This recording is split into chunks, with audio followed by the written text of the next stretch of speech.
ஐயா வணக்கம் எல்லாருக்கும். ஐயா நான் அன்புள்ளும் இரத்த தான முகாம் நடத்தி வருகிறேன். கிட்டத்தட்ட 1999 தான் ஆரம்பித்தேன். நான் முதல்ல கேம்ப் ஆரம்பித்தது. அதுலேருந்து தொய்ந்து வருஷம் நடத்தின்னு வரேன். நான் இது வரைக்கும் ரத்த தானம் பண்ணிட்டு கிட்டத்தட்ட ஒவ்வொரு கேம்ப்லேயும் வந்து 200 பேர் 150 பேர் கம்பல்சரி கொடுத்துட்டு வருவாங்க. இது வரைக்கும் ரத்த தானம் பண்ணியிருக்கேன் எல்லாமே. அது இல்லாமல் ரெகுலராக வந்து இப்போ ரத்தம் ஏன்னா எந்த ஆஸ்பத்திரிக்கு தேவை இருக்கோ, பிரசவத்துக்கு தேவை இருந்ததுன்னா நான் உடனே ஃபோன் பண்ணால் பசங்க போய் அது தனியாக ஒரு டீமு கொடுத்துட்டு வந்துடுவாங்க. அந்த மாதிரி ஆனால் ரத்த தானம் பண்ணுறதுனால வந்து எந்த விதமான பாதிப்பும் உடம்பும் எந்த விதமான இதுவும் கிடையாது. ஏன்னா ரத்தம் கொடுத்தாதான் 3 மணி நேரத்தில் வந்து நமக்கு சுரந்துடும். ஒரு வாரத்தில் வந்து அந்தவுடைய இதே வந்து எஃபெக்ட் வந்து முடிஞ்சிடும். அது அதனால் தைரியமாக யாராக இருந்தாலும் ரத்தம் கொடுக்கலாம். நான்லாம் வந்து 89லேருந்து கொடுத்துருக்கேன். 89 நான் கொடுக்கும்போது நான் ரத்த தானம் வந்து ஃபஸ்ட்டு பண்ணும்போது 89. அப்போ நான்லாம் ரத்தம் கொடுக்கும்போதெல்லாம் ரேடியோ டிவியில் பார்ப்பேன். புதுக்கையில் சொல்லுவாங்க, இல்லைன்னா ஆல் இந்தியா ரேடியோவில் சொல்லுவாங்க. அந்த நேரம் வந்து நான் ரத்தம் கொடுத்து ஒவ்வொருத்தரும் காப்பாற்றினேன். அது இல்லாமல் வந்து ஒவ்வொரு ஹாஸ்பிட்டல்லேருந்து ஃபோன் வரும், இந்த மாதிரி இந்த ரத்தம் கொடுங்க, இந்த மாதிரி ஏவனு பாஸ் வேணும் அப்படின்னா போய் ரத்தம் கொடுத்துருவேன். எங்கள் டீம் அப்படியே உருவாகினேன். 99 தான் முதல்ல வந்து கேம்ப் வைக்க ஆரம்பித்தது. முதல் கேம்பில் 98 பேர் முதல்ல நான் கேம்ப் நடத்தும் போது. அதே தொய்ந்து கிட்டத்தட்ட இப்போ வந்து 26 வருஷமாக தொய்ந்து நடத்தின்னு வரேன். எந்த ரத்தம் கொடுக்குறதுனால வந்து யாருக்கும் எந்த விதமான பாதிப்பும் இல்லை. இன்னும் விழிப்புணர்ச்சி வரணும். இன்னும் கொஞ்சம் கம்மியாக தான் இருக்குது. இந்தியெல்லாம் வந்து ஓரளவுக்கு நாங்கள் கொடுக்கும்போதெல்லாம் வந்து ரொம்ப பயந்தாங்க. இப்போலாம் வந்து ஓரளவுக்கு யார் கூப்பிட்டாலும் வந்துடுறாங்க, ரத்தம் கொடுக்க வராங்க. அதனால் அந்த மாதிரி இல்லை. இன்னும் விழிப்புணர்ச்சி வரணும். இந்த கேம்ப் பார்த்தீங்கன்னா கண்டினியூஸாக நடத்திட்டு வரீங்க.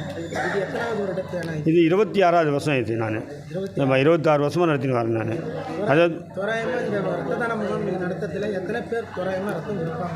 இது வந்து ரத்தம் வந்து தொய்ந்து கொடுக்குறது இப்போ ஸ்டார்டிங் வந்து ஒரு 100 பேர் ஸ்டார்டிங். அதுக்கடுத்து வந்து 200 பேர். நான் வந்து படிப்படியாக ஏறி வந்தேன். முதல்ல வந்து 99 குடும்பம் 98 பேர், அதுக்கடுத்து 108 பேர், அதுக்கடுத்து 106 பேர், அதுக்கடுத்து 180 பேர், இப்படியே கொண்டு வந்து 206 பேர் வரைக்கும் கொண்டு வந்தேன். இது இல்லாமல் வந்து ரெகுலராக போகிறவங்க டெய்லி ஒரு ஆள் 2 ஆள் எல்லா ஆஸ்பத்திரியும் போவாங்க. பிரசவத்துக்கு நிறையா அந்த லோக்கலில் இருக்க ஆஸ்பத்திரிக்கு வந்து பிரசவத்துக்கு கேட்பாங்க. சரி நைட்டு 12 மணி 1 மணிக்கு கேட்பாங்க. அந்த நேரம் வந்து நான் வந்து நைட்டு 12 மணியாக இருந்தாலும் ஃபோன் பண்ணி சொல்லியாச்சுன்னா பசங்க போய் கொடுத்துருவானுங்க.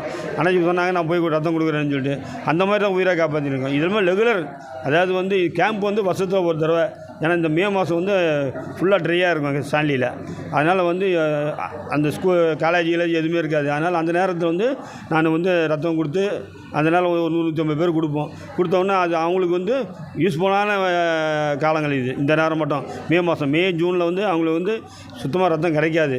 அதனால் அது அந்த நேரம் பார்த்து கரெக்டான கேம்ப் வைப்பேன். அன்றைக்கி ஒரு 200 பேர் ரத்தம் கொடுத்தோன்னா அவங்களுக்கு வந்து ஒரு மிஞ்சி போனால் ஒரு வாரம் 2 வாரத்துக்கு தான் இருக்கும்.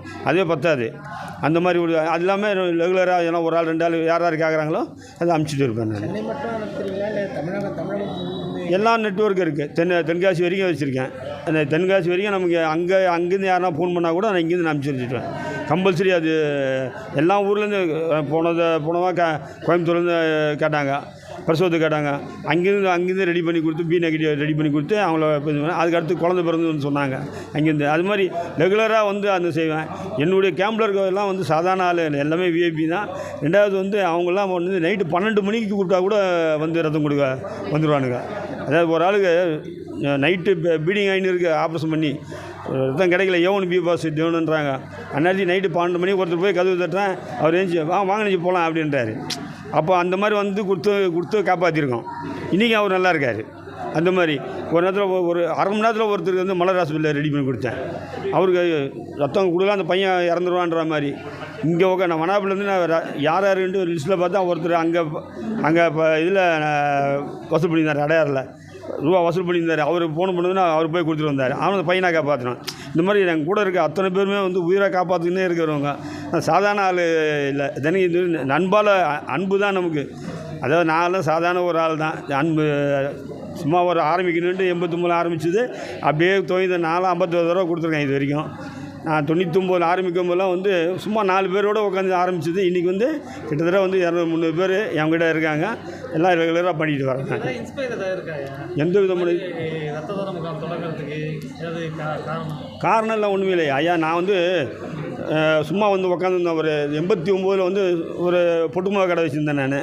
அங்கே உட்காந்துருக்கும் போது ஜிஹெச்லேருந்து ஒரு லேடிஸ் வந்து இந்த மாதிரி பாம்பு கொடுத்துட்டு, இது மாதிரி எனக்கு A1 பாசிட்டிவ் வேணுங்க, இது மாதிரி அங்கே இப்போ என் பொண்ணுங்க ஆப்ரேஷன் சொல்லி சொன்னாங்க.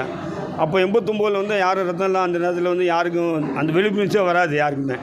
அந்த நேரம் வந்து வந்து கேட்டவுடனே அழுகுறாங்க அந்த அம்மா. சரி நாங்கள் 4 பேர் உட்காந்துருந்தோம். நான் என்னுடைய நண்பர்கள் ஒரு 3 பேர் உட்காந்துருந்தோம். சரி வா போய் பார்த்துருவோமே அப்படின்னு முதல்ல வந்து 89 ஜிஹெச்சில் போய் அந்த பொண்ணுக்கு கொடுக்க போகிறோம். அப்போ தான் எனக்கு ரத்தம் என்ன குரூப்னு தெரியும். A1 பாஸ் சேர்ந்து இன்னொருத்தர் A1 பாஸு, 2 பேர் B பாஸு. அப்போ தான் ஃபஸ்ட்டு கொடுக்குறோம். கொடுத்துட்டு அந்த பொண்ணை காப்பாற்றணுன்னா முதல்ல அதுக்கு அடுத்து தான் என்ன பண்ணுவேன், நான் 3 மாதம் ஒரு தடவை கரெக்டாக கொடுக்கலான்னு சொல்லி சொன்ன உடனே கரெக்டாக அந்த பொதுகையில் சொல்லுவாங்க அந்த நேரம். இப்போ தான் வந்து ஃபோனு செல்ஃபோனு எல்லாம். அப்போல்லாம் பொதுகை டிவியில் பார்ப்போம். அதை வந்து 2வது இதில் பார்ப்போம், ஆல் இந்தியா ரேடியோவில் சொல்லுவாங்க. அந்த நேரம் சொல்லும் போது எங்கள் அம்மா வந்து நோட் பண்ணுவோம், நம்பரை நோட் பண்ணி சொல்லும். நான் போய் கொடுத்துட்டு வருவேன்.